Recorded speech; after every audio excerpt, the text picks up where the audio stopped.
लेकिन अब जिस किस्म की आप देख रहे हैं, अब ये बेका का एग्रीमेंट, ये जो डिफेंस का इतना क्लोज रिलेशनशिप अमेरिका और चीन के खौफ की वजह से डेवलप हो रहा है, चीन के खिलाफ तो यूज होगा नहीं होगा, आपकी मिलिट्री और जीएचक्यू की क्या थिंकिंग होनी चाहिए इस मौके पे, जब इतनी सोफिस्टिकेटेड टेक्नोलॉजी शेयरिंग का चांस बढ़ता चला जा रहा है, तो पाकिस्तान की क्या ऑप्शंस?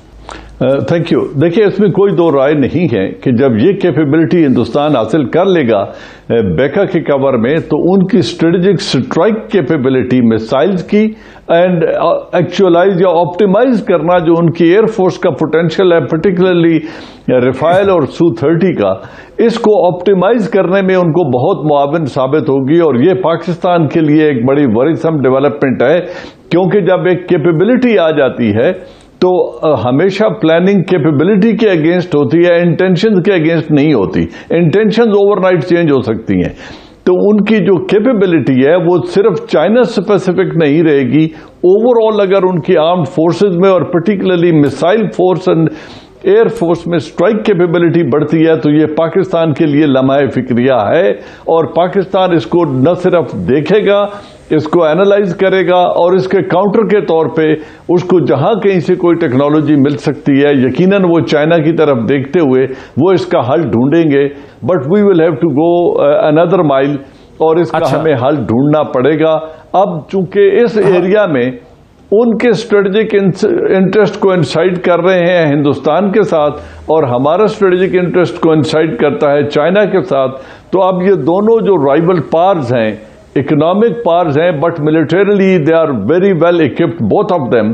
तो और हम भी न्यूक्लियर पावर है, इंडिया भी एक न्यूक्लियर पावर है, तो इसको बैलेंस करते हुए हमें भी अपनी कैपेबिलिटी को यकीनन एनहांस करना पड़ेगा।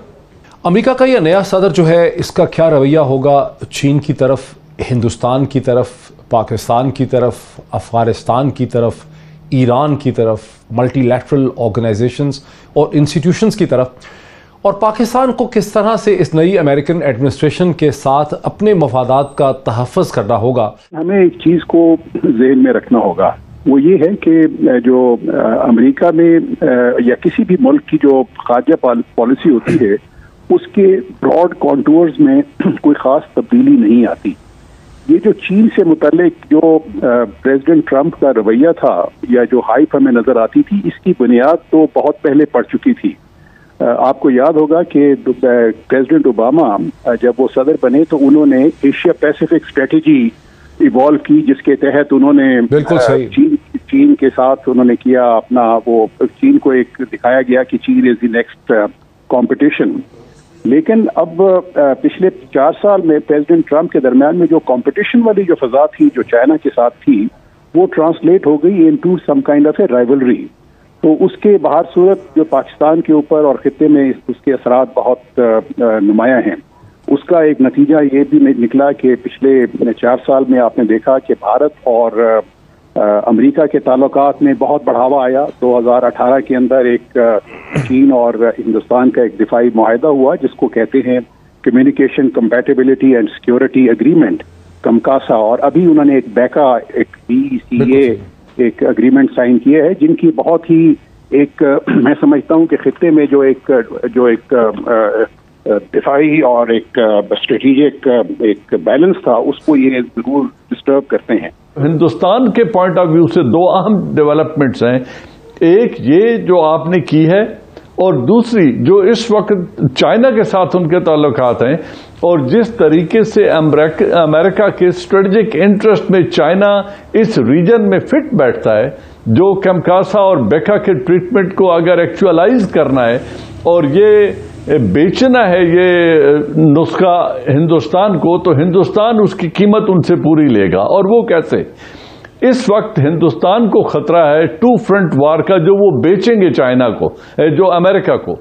अब चाइना के साथ उनके ताल्लुकात अभी भी ठीक नहीं है, तो फिर हमारे लिए ये खतरा और बढ़ जाता है। दूसरा, वो चाइना के अगर बढ़ती हुई इकोनॉमिक इन्फ्लुएंस को अमेरिका रोकने में सीरियस है, ये इंडियन कहेंगे उनको कि अगर आप सीरियस हैं तो फिर इसको यूरेशिया तक और सेंट्रल एशिया तक की एक्सेस को रोकने का एक ही तरीका है कि अफगानिस्तान डिस्टेबलाइज रहे। लेकिन मुझे डर है कि इसमें तोसी के इम्कानात हैं जो बाइडेन के आने से, और यहाँ पे जो रॉ CIA और NDS मैं स्टेटस को पार के तौर पे शामिल कर रहा हूं। जिस तरह अभी रुस्तम शाह साहब ने कहा कि अशरफ गनी चाहेगा, ये स्टेटस को की पैदावार हैं और बेनिफिशरी हैं स्टेटस को के, तो ये चाहेंगे कि बढ़ती हुई वायलेंस को बहाना बनाकर अमेरिका को मजीद रुकने के लिए कहें। दूसरी तरफ हिंदुस्तान के एनालिस्ट जो हैं, जो हम उठाएंगे बात, वो ये खदशे का इजहार करते हैं कि जहां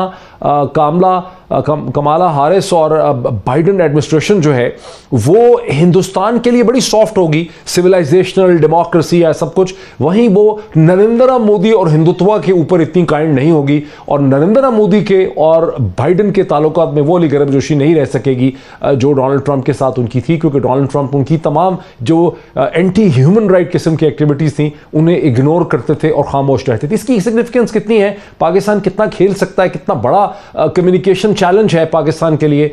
हिंदुस्तान के बहुत से एनालिस्ट जो हैं वो इस खदशे का इजहार करते हैं कि जो बाइडेन और कमाला हारिस की एडमिनिस्ट्रेशन हिंदुस्तान के लिए तो बड़ी वार्म होगी, लिबरल डेमोक्रेसी, गांधीयन रोमांस, वो सब चीज़ें जो हैं, रोमांस जो है वो सब वापस आ जाएगा और हिंदुस्तान की तरफ एक बड़ी पॉजिटिव फीलिंग्स होंगी। लेकिन वो पॉजिटिव फीलिंग्स जो हैं वो हिंदुत्व की तरफ, नरेंद्र मोदी की तरफ, बीजेपी की तरफ, RSS की तरफ ट्रांसलेट नहीं हो सकेंगी। वहाँ पर बड़ा तनाव होगा। जिस तरह से RSS के चैप्टर्स को और जिस तरह से NRI को, नॉन रेजिडेंट इंडियंस को मोदी ने अपनी फ़ौज के तौर पर इस्तेमाल किया, वो चीज़ मुमकिन नहीं रह सकेगी। जिस तरह से सिविल CEA जो प्रोटेस्ट हैं उस पर ट्रंप खामोश रहे, कश्मीर पे को बहुत ज़्यादा अमेरिका का रिएक्शन नहीं हुआ, उन सब चीज़ों में तब्दीली आ सकती है और वहाँ पर एक तनाव किसी कैफियत जो है डेवलप होते वो देखते हैं। आपको क्या लगता है? जी, आप बिल्कुल आपने सही फरमाया कि एक तो सबसे पहले हमें ये बात जहन में रखनी चाहिए कि ये जो जितने भी डेमोक्रेटिक कैंडिडेट्स थे डेमोक्रेटिक पार्टी के, उन सब ने जो हिंदुस्तान की जो उन्होंने एक्शन लिए, जो पिछले साल लिए या इस साल लिए, चाहे कश्मीर रिलेटेड एक्शन हो या जो NRC या CAA रिलेटेड एक्शन थे, उन सबको उन्होंने तनकीद का निशाना बनाया। कांग्रेस के अंदर ये कमला हारिस उन तमाम ब्रीफिंग्स में और उन हेयरिंग्स में मौजूद थी जिसके अंदर ये हिंदुत्व को और मोदी को निशाना तनकीद बनाया गया। तो उस हिसाब से मैं समझता हूं कि वो जो एक ट्रंप का एटीट्यूड था एडमिनिस्ट्रेशन का, वो उसमें वो वाला एटीट्यूड नहीं होगा। इनका थोड़ा सा ज्यादा एक बैलेंस्ड एटीट्यूड होगा जो है वहाँ के मामला के सिलसिले में। आपको ये याद होगा कि ये जो इन्होंने कमला हारिस ने एक हेयरिंग में तो बल्कि काफी हद तक क्रिटिसाइज किया प्राइम मिनिस्टर मोदी और उसकी पॉलिसीज को, और इस वक्त जो मोदी की और हिंदुत्व की जो पॉलिसीज वहां पे फॉलो की जा रही हैं उसको बहुत ही ज्यादा तनकीद का सामना करना पड़ रहा है अमेरिका के तमाम हलकों में, चाहे वो मीडिया हो, चाहे वो कांग्रेस हो, चाहे वहां की सिविल सोसाइटी के लोग हों। तो उस पर अब ये था कि अनफॉर्चुनेटली ट्रंप एडमिनिस्ट्रेशन ने इसके ऊपर कोई खास तवज्जो नहीं दी। आपको याद होगा कि पिछले साल जब आर्टिकल 370 को हिंदुस्तान ने रिपील किया तो वो उससे उनकी तरफ से कोई भी कोई स्टेटमेंट नहीं आई जो कि तनकीद जिस पे उन्होंने किया हो कि उन्होंने यूनिलैटरली एक्शन क्यों लिया, या उसके बाद जो ह्यूमन राइट्स की जितनी भी वायलेशन होती रह गई कश्मीर के अंदर, मकबूजा कश्मीर में, उसके ऊपर भी कोई कभी उनकी एडमिनिस्ट्रेशन की तरफ से कोई स्टेटमेंट नहीं आई, ना ही वो लिंचिंग पे कोई स्टेटमेंट आई। ये जो छोटी सी शिफ्ट है, ये जो वेज है, इसका क्या पाकिस्तान के अंदर कैपेसिटी है कि कुछ इसका कम्युनिकेशन स्ट्रेटजी में फायदा उठा सके पाकिस्तान? मैं समझता हूं कि वो शिफ्ट तो है, लेकिन जो हिंदुस्तान और अमेरिका के ताल्लुकात की जो बुनियादी नौयत है वो उसमें तब्दीली नहीं आएगी।